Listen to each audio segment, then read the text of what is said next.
Welcome to Sweet Life Beat Life. We hope this video helps. In this video, I will show how to make rice healthy, only way.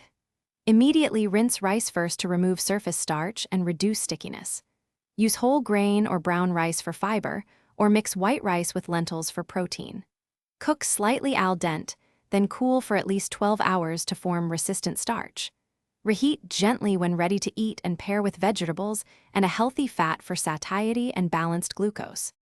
Start by rinsing rice thoroughly under cold water until it runs clear to lower surface starch. Measure a 1:5 water to rice ratio for firmer texture and less stickiness. Cook rice until slightly al dente to protect resistant starch formation. Let rice cool uncovered at room temperature for up to 2 hours, then refrigerate to complete resistant starch development.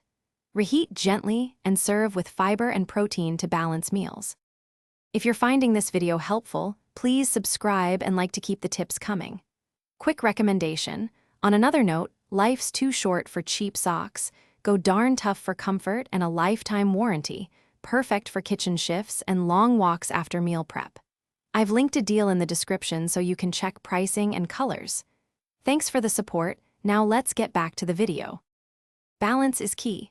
Serve rice alongside vegetables and a lean protein to slow digestion and keep you full longer. Aim for about 1 cup cooked rice per serving, adjusting for activity and goals. Stir in a teaspoon of olive oil or a slice of avocado to add healthy fat and blunt blood sugar rises. Including legumes or nuts boosts protein and fiber, making each rice meal more nutritious and satisfying overall. Thanks for watching. Consider subscribing if we helped you.